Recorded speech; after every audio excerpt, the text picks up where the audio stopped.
Everyone, मैं हूँ आपकी स्टोरी टेलर रू और आप सुन रहे हैं मेरे साथ दोस्ती से मोहब्बत का सफ़र, यानी कि जीविका और महर की कहानी। जीविका सामने देखती है कॉरिडोर में महर किसी स्टाफ के साथ खड़ी हंस रही थी। फिर वो वहाँ से चली जाती है। यहाँ जीविका अब भी आर्ची की बातों के बारे में सोच रही थी। वो खुद से ही कहती है, आर्ची को मुझ पर इतना भी भरोसा नहीं है। हर बात में उसे महर क्यों दिख रही है।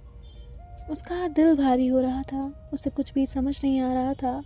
तभी उसके केबिन का फ़ोन बजता है। जीविका कॉल उठाती है। रिसेप्शन से कॉल था। सामने से आवाज़ आती है, मैम आपसे कोई मिलना चाहता है। जीविका कहती है, मुझसे? कौन है? सामने से आवाज़ आती है, उन्होंने नाम बताने से मना किया है। बस इतना कह रही हैं कि वो आपसे ही मिलना चाहती हैं, उन्हें कोई बहुत ज़रूरी बात करनी है। जीविका कुछ पल सोचने के बाद कहती है, ठीक है, उन्हें मेरे केबिन में भेज दीजिए। कॉल कट गया। लगभग 3 से 4 मिनट बाद जीविका के केबिन पे नॉक होता है। जीविका धीरे से कहती है, अंदर आ जाइए। केबिन का डोर ओपन होता है। सामने से एक लड़की अंदर आती है। उसने ब्लैक मास्क लगाया हुआ था, चश्मा पहना था। जीविका उसे देखकर कहती है, आप? उस लड़की ने अपना चश्मा हटाया और मास्क उतारा। तभी जीविका उस लड़की को देख के हैरान हो जाती है। ये वही लड़की थी जो कल रात रेस्टोरेंट में महर के साथ थी। लड़की मुस्कुराकर कहती है, हाय जीविका। जीविका अब भी हैरान थी। वो कहती है, तुम मेरा नाम कैसे जानती हो? लड़की हंसते हुए कहती है, मुझे तुम्हारा नाम महर ने बताया था। काफ़ी पहले उसने तुम्हारी फ़ोटो भी दिखाई थी। वैसे मेरा नाम मेघा है। मैं और महर उसकी कज़िन की शादी में मिले थे, तभी वहीं दोस्ती हुई। उसके बाद कभी कभी बात होती थी। कल हम लोग डिनर के लिए गए थे, तब मैंने तुम्हें वहाँ देख लिया था। जीविका कहती है, ओके, लेकिन आप यहाँ क्यों आई हैं?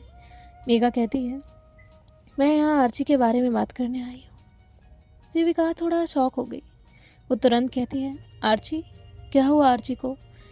मेघा एक गहरी सांस लेती है और कहती है, जीविका, जो मैं बोलने जा रही हूँ उस पर यकीन करना तुम्हारे लिए मुश्किल होगा, लेकिन मुझे लगा तुम्हें ये सच पता होना चाहिए। जीविका को कुछ समझ नहीं आ रहा था। तभी मेघा कहती है, आर्ची तुम्हें चीट कर रही है। जीविका तुरंत अपनी चेयर से खड़ी होती है और कहती है, ये झूठ है, वो मुझसे प्यार करती है। मेघा ने कहा, मुझे पता था, तुम यकीन नहीं करोगी। उसने अपना मोबाइल निकाला और गैलरी ओपन करके एक फ़ोटो जीविका की तरफ बढ़ा दी और कहा, एक बार ये देख लो। जीविका ने फ़ोन हाथ में लिया। उस फ़ोटो में आर्ची किसी लड़की के साथ थी।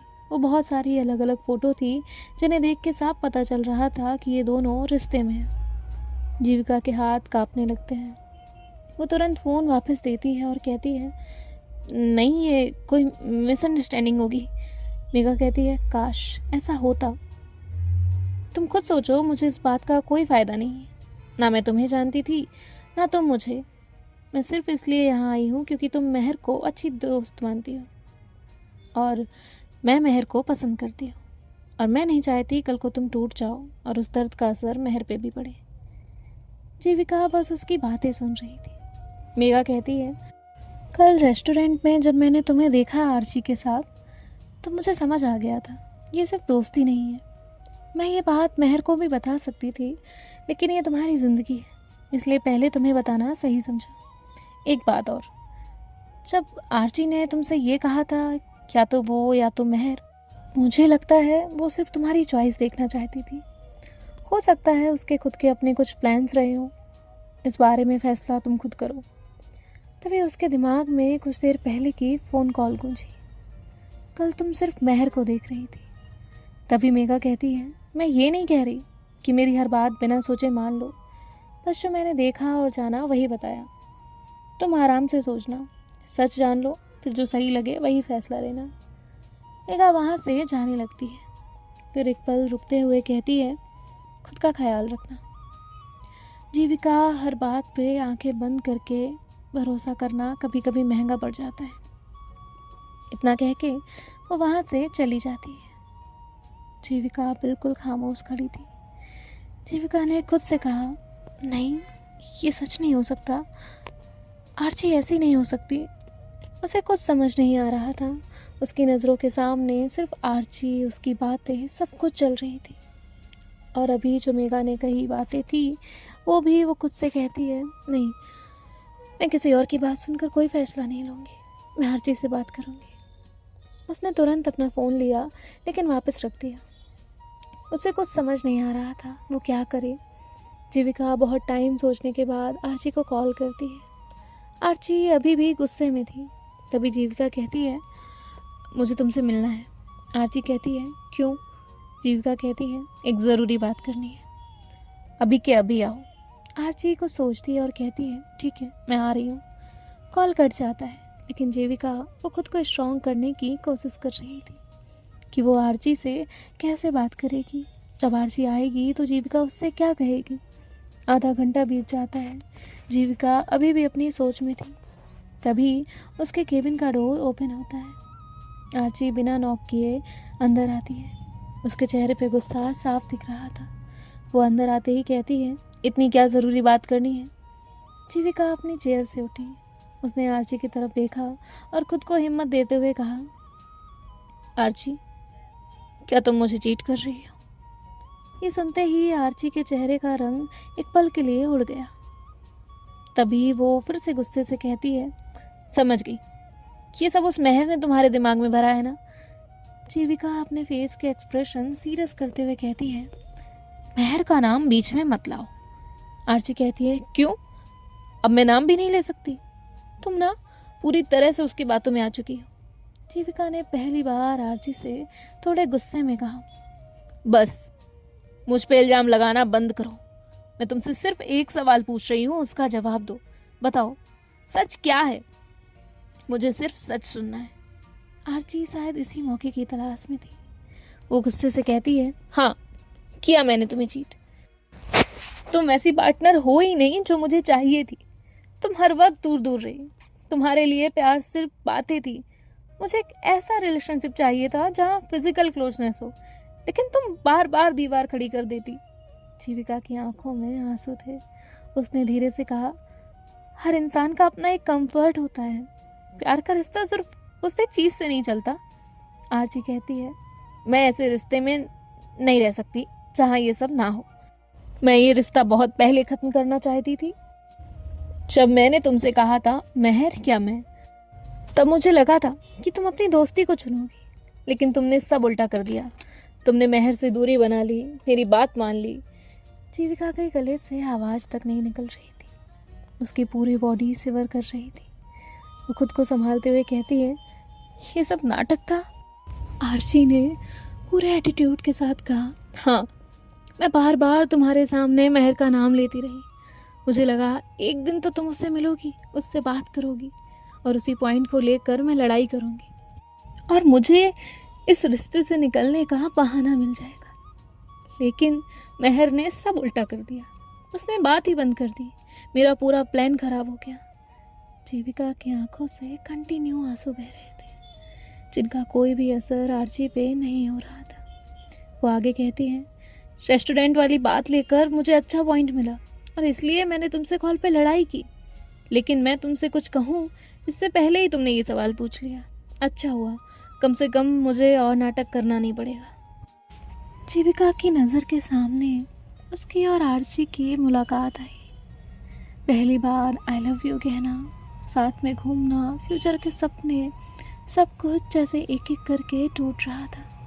जीविका खुद को संभालने की कोशिश कर रही थी। वो धीरे से कहती है, तुम एक बार सीधा आकर मुझे कह देती, मैं खुद पीछे हट जाती। मैंने कभी किसी को जिंदगी में रोकना नहीं चाहा। उसकी आवाज़ टूट रही थी। वो कहती है, अगर तुम कहती कि तुम मुझसे प्यार नहीं करती हो तो शायद दर्द होता, लेकिन मैं तुम्हें कभी भी रोकने की कोशिश नहीं करती। तुम्हें ये सब करने की ज़रूरत नहीं पड़ती। आसी कहती है, वही तो मैं नहीं कर पाई। मैं खुद गलत नहीं दिखना चाहती थी, इसलिए मैंने मेहर को टारगेट बनाया। मुझे लगा तुम्हारी दोस्ती पे बात आएगी तो तुम खुद पीछे हट जाओगी और मुझे इस रिश्ते से छुटकारा मिल जाएगा। लेकिन उस मेहर की वजह से सब खराब हुआ। अगर वो बीच में आकर महान नहीं बनी होती ना, तो मुझे ये सब नहीं कहना पड़ता, नहीं करना पड़ता। मुझे पहले दिन से उस लड़की से नफरत थी। पता नहीं लोग उसमें ऐसा क्या देखते हैं। हद से ज़्यादा एटीट्यूड, हर वक्त सबका ध्यान खींचना, हर बार हीरो बनना, हद से ज़्यादा फ्लर्ट करना। पता नहीं लड़कियां ऐसा क्या देखती हैं उसमें। और तुम जैसे बेवकूफ़ लोग। उसने इतना कहा ही था कि उसके गाल पे जोर से थप्पड़ पड़ता है। जीविका की आंखों में आंसू थे जो बह रहे थे, लेकिन उसके फेस पे गुस्सा साफ झलक रहा था। जीविका ने कांपते हुई आवाज में कहा, एक लफ्ज भी और नहीं। आज के बाद मेरी दोस्त के बारे में एक शब्द भी गलत मत कहना। आर्ची ने गुस्से से जीविका की तरफ देखा और कहा, तुमने मुझे थप्पड़ मारा? जीविका कहती है, हाँ, और जरूरत पड़ी ना तो दोबारा भी मारूंगी। तुम्हें जो कहना था, तुम जो करना था वो तुम कर चुकी हो। मुझसे झूठ बोला, मुझे धोखा दिया, मेरा भरोसा यहाँ तक ठीक है, लेकिन उस लड़की के बारे में तुम कुछ नहीं बोलोगी। जीविका की आवाज भर रही थी, उसके आंसू बह रहे थे। वो कहती है, तुम्हारी वजह से मैं उससे इतने दिन दूर रही, सिर्फ तुम्हारी खुशी के लिए। उसने मेरी खुशी के लिए अपनी दोस्ती छोड़ दी। एक बार भी मुझसे बुरा नहीं कहा, एक बार भी मेरी मजबूरी का मजाक नहीं उड़ाया, एक बार भी अपनी दोस्ती का हक नहीं मांगा। और तुम उसके बारे में इतनी गंदी बातें कह रही हो। आर्ची कहती है, वाह, लगता है उसने तुम्हें पूरी तरह से अपनी बातों में बना लिया है। तभी जीविका उसका हाथ पकड़ती है और कहती है, चलो। आर्ची कहती है, मेरा हाथ छोड़ो, लेकिन जीविका उसका हाथ जोर से पकड़ती है और उसे केबिन से बाहर लेकर आती है, जिसके बाद वो सामने की तरफ चलने लगती है। आर्ची बार बार कह रही थी, जीविका हाथ छोड़ो, लेकिन जीविका की पकड़ काफ़ी मजबूत थी। कॉरिडोर में काम कर रहे एम्प्लॉय एक एक करके अपनी जगह रुकने लगे। सबकी नज़र सिर्फ उन दोनों पे थी। किसी ने भी जीविका को पहले कभी ऐसा नहीं देखा था। उसकी आंखों से आंसू लगातार बह रहे थे और फेस पे गुस्सा था। जीविका बिना रुके आर्ची को रिसेप्शन से बाहर ऑफिस के मेन एंट्रेंस तक लेकर आई। वहाँ खड़ा स्टाफ भी हैरान था। तभी एक एम्प्लॉय मेहर को कॉल करता है। वो काफ़ी घबराया हुआ था। मेहर कॉल पिक करती है। तभी वो कहता है, मेहर मैम प्लीज़ नीचे आ जाइए, ग्राउंड फ्लोर पे जीविका मैम और एक गेस्ट के बीच में बहुत बड़ा झगड़ा हुआ है। मेहर ने तुरंत कहा, जीविका। वो अपना फ़ोन वहीं रख के तुरंत नीचे की तरफ भागती है। यहाँ जीविका आर्ची से कहती है, आज के बाद अपना साया भी मुझसे दूर रखना। जो रिश्ता तुमने खुद खत्म किया है ना, उसके बाद मेरी ज़िंदगी में वापस आने की कोशिश तक मत करना। मेहर भागते हुए वहाँ आती है। तभी एक स्टाफ कहता है, मैम उधर। मेहर आगे की तरफ चलने लगी। उसकी परेशानी हर कदम के साथ बढ़ रही थी। उसे समझ नहीं आ रहा था कि आखिर हुआ क्या है। मेन एंट्रेंस के पास जाते ही उसके कदम वहीं रुक गए। एक तरफ जीविका खड़ी थी, जिसकी आंखें पूरी तरह से लाल थी, उसके आंसू लगातार बह रहे थे, और दूसरी तरफ आर्ची खड़ी थी, जिसके चेहरे पे सिर्फ गुस्सा था। आसपास पूरा ऑफिस स्टाफ था। मेहर ने एक नज़र सबकी तरफ देखा और अपना हाथ ऊपर उठा के एक इशारा किया, बस एक इशारा, और सब लोग वहाँ से जाने लगे। किसी ने भी मुड़कर तक नहीं देखा था। अब वहाँ सिर्फ 3 लोग खड़े थे, मेहर, जीविका और आर्ची। मेहर धीरे से जीविका की तरफ बढ़ी। जैसे ही आर्ची मेहर की तरफ देखती है, वो कहती है, आखिर आ ही गई तुम जानती हो मैं पहले दिन से तुमसे नफरत करती हूँ। मेहर वहीं खड़ी बस आर्ची को देख रही थी। आर्ची कहती है, तुम जैसी लड़कियां बस दूसरों की ज़िंदगी खराब करना जानती हैं। तुम्हारी वजह से ही ये सब हो रहा है। हर वक्त हीरो बनने का शौक है, हर किसी की लाइफ में घुसना, जब देखो तब लड़कियों से फ्लर्ट करना। शर्म नाम की चीज़ है भी या नहीं? मेहर बस उसे सुन रही थी, लेकिन आर्ची की उस लाइन के बाद जीविका फिर उसकी तरफ बढ़ी और एक थप्पड़ जोर से उसे मारा। आर्ची ने अपने गाल पे हाथ रखा। जीविका गुस्से से कहती है, एक बार कहा था ना, मेहर के बारे में एक लफ्ज भी नहीं। आर्ची गुस्से से चिल्लाई, जीविका। तभी जीविका कहती है, नहीं, अब तुम मेरी बात सुनो। तुमने जो मेरे साथ किया वो सब ठीक है। उसने मेहर की तरफ हाथ किया और कहा, इस लड़की का नाम अपनी गंदी जुबान से दोबारा मत लेना। तुम जानती भी नहीं हो ये मेरे लिए क्या है। आर्ची हंसने लगती है और कहती है, क्या है? भगवान है, तुम इस लड़की के लिए मुझे छोड़ रही हो। जीविका कहती है, नहीं, मैंने तुम्हें नहीं छोड़ा, तुमने तो मुझे बहुत पहले ही छोड़ दिया था, बस मुझे आज सच पता चलता है। आरची कहती है, ठीक है, लेकिन याद रखना, मैं तुम्हें अब इतनी आसानी से नहीं छोड़ूंगी। तुमने इतने सारे लोगों के सामने मेरी इज्जत के साथ खेला है, तुम भी याद रखोगी आरची है कौन। इतना कहकर वो वहां से चली जाती है। महर वहीं खड़ी दरवाजे की तरफ देखती है और फिर जीविका को। महर ने अब तक जीविका को हमेशा हंसते हुए, जिद करते हुए, नाराज होते हुए, बच्चों की तरह उछलते हुए देखा था, लेकिन आज जो उसके सामने लड़की खड़ी थी वो इस सबसे बिल्कुल अलग थी। महर का दिल अजीब बेचैनी से भरा हुआ था। उसके पैर अपने आप जीविका की तरफ बढ़ने लगे। हर कदम के साथ उसके दिल की धड़कनें बढ़ने लगी। महर उसके पास आकर रुक जाती है। वो अपना हाथ जीविका की तरफ बढ़ाती है, लेकिन बीच में ही रुक जाती है। उसे समझ नहीं आ रहा था वो उस वक्त क्या करे, कुछ बोले या सिर्फ चुप रहे। महर ने आज पहली बार इतनी बेबसी महसूस की थी। महर ने बहुत हिम्मत करके कहा, जीविका, लेकिन वो आवाज़ शायद जीविका तक गई ही नहीं। महर ने डरते हुए फिर एक बार कहा, पागल लड़की, एक बार मेरी तरफ देखो। ये वही लफ्ज़ थे जो महर बचपन से जीविका से कहती आ रही थी। जीविका ने जैसे ही ये सुना, उसकी पलकें धीरे धीरे उठी। जैसे ही उसकी नज़र महर पे पड़ी, उसके होंठ कांपने लग गए। वो कुछ कहना चाहती थी, बहुत कुछ, लेकिन हर लफ्ज़ उसके गले में ही अटक गया। उसकी आंखों में इतना दर्द था कि महर का दिल तक आज भर आया था। जीविका ने जैसे ही महर को देखा, वो पूरी तरह बिखर गई। उसकी सांसें टूटने लगी और अगले ही पल वो महर का हाथ जोर से पकड़ लेती है। महर अपने हाथ की तरफ देखती है। जीविका ने उसका हाथ बहुत जोर से पकड़ा हुआ था, जैसे अगर ये हाथ छूट गया तो उसके पास संभालने के लिए कुछ भी नहीं बचेगा। जीविका की आंखों से आंसू लगातार बह रहे थे। जीविका की खामोशी महर को डरा रही थी। वो अपने आसपास देखती है। अब तो वहाँ कोई नहीं था, लेकिन महर जानती थी कि ये ऑफिस है। महर ने जीविका की तरफ देखा और धीरे से कहा, चलो केबिन में चलते हैं। जीविका ने कोई जवाब नहीं दिया, बस वो चलने की कोशिश करती है, लेकिन पहला कदम ही लड़खड़ाया और वो गिरने लगी। तभी महर ने उसे तुरंत पकड़ा। जीविका वो बस महर को देख रही थी। जीविका के वो बहते आंसू, वो सब आज पहली बार महर ने देखे थे। पहली बार महर ने जीविका को इतनी कमज़ोर देखा था। महर को ये सब देख के और ज़्यादा दर्द हो रहा था। उसे समझ आ गया था कि जीविका चल नहीं पा रही है। महर बहुत धीरे से उसकी बैग के पीछे से हाथ डालती है और अगले ही पल जीविका को अपनी बाहों में उठा लेती है। अचानक ऐसे उठते ही जीविका ने धीरे से महर की तरफ देखा और एक शब्द भी नहीं कहा, बस अपना चेहरा महर के दिल के पास छुपा लिया। उसने महर की शर्ट को टाइटली पकड़ लिया, जैसे उसे डर हो, अगर उसने छोड़ा तो वो फिर से अकेली रह जाएगी। महर उसे देख के और टूट रही थी। वो अपने आंसू जैसे तैसे रोक रही थी।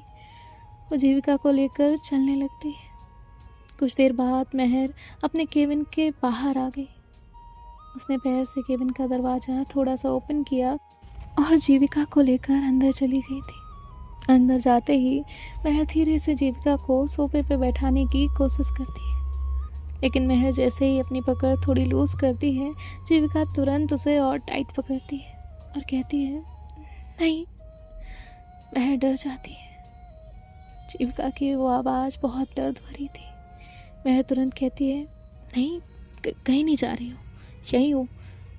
महर अपनी आंखें बंद कर लेती है, जैसे वो ये सब देख ही नहीं पा रही हो। महर धीरे से उसके पास सोफे के पास बैठ जाती है।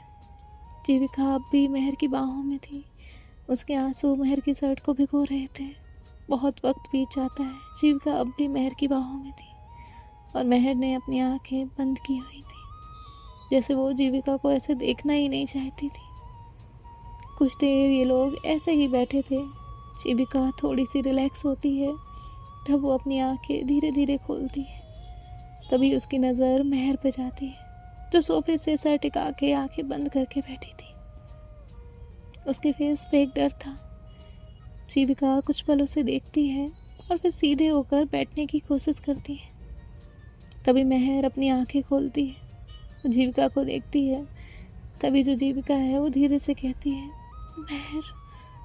मुझे वो इससे पहले वो कुछ बोल पाती, महर ने उसके लिप्स पे एक फिंगर रखी और उसने कहा, श्श। वो बहुत धीरे से कहती है, मैंने तुमसे कुछ पूछा है क्या? क्या हुआ है? नहीं ना? तो फिर मत बताओ, मुझे कुछ नहीं जानना है। महर ने जीविका के आंसू टिश्यू से क्लीन किए और कहा, जितना मैंने देखा उतना ही मेरे लिए काफ़ी था। अगर तुम अभी भी मुझे सब बताओगी तो हर बात दोबारा याद आएगी, तो हर लफ्ज़ हर पल फिर से तुम्हारे सामने आएगा, फिर से तुम्हें दर्द होगा। और उसने एक पल के लिए अपनी नज़र झुका ली और कहा, मैं तुम्हें दोबारा ऐसे टूटते हुए नहीं देख सकती। और वो वहाँ से उठ के टेबल तक गई, वहाँ से पानी की बोतल उठाई और जीविका के पास आकर बैठ गई। जीविका पानी नहीं ले रही थी, उसके हाथ अभी भी थोड़ा थोड़ा शिवर कर रहे थे। महर कहती है, बस 2 घूंट। जिसके बाद महर उसे पानी पिलाती है। महर कहती है, आज तुम मेरा एक काम करोगी ना? तुम मुझे कुछ बताओगी और ना ही खुद को बार बार वही बातें याद दिलाओगी। मुझे पता है कहना बहुत आसान है, करना बहुत मुश्किल। हो सकता है अगले 5 मिनट बाद सब याद आ जाए, हो सकता है रात को फिर रोना आए। मैं ये नहीं कह रही कि सब अभी ही ठीक हो जाएगा, बस जितना हो सके खुद को थोड़ा सा आराम देने की कोशिश करना, क्योंकि मैं तुम्हें ऐसे नहीं देख सकती। अब चलो जल्दी से फेस वॉश करके आओ, घर भी जाना है। अगर आंटी ने तुम्हें ऐसे देख लिया ना तो सबसे पहले मेरी ही डांट पड़ेगी, इसलिए मेरी इज्जत बचाने के लिए ही सही थोड़ा सा संभल जाओ, पागल लड़की। कुछ देर बाद जीविका थोड़ा फ्रेश होकर आती है, जिसके बाद ये दोनों ही वहाँ से नीचे पार्किंग में आते हैं। महर जीविका से कहती है, मेरी कार में बैठो। जीविका बिना कुछ कहे वहाँ बैठ जाती है। ये दोनों ही ऑफिस से बाहर निकल आते हैं। जीविका विंडो से बाहर देख रही थी।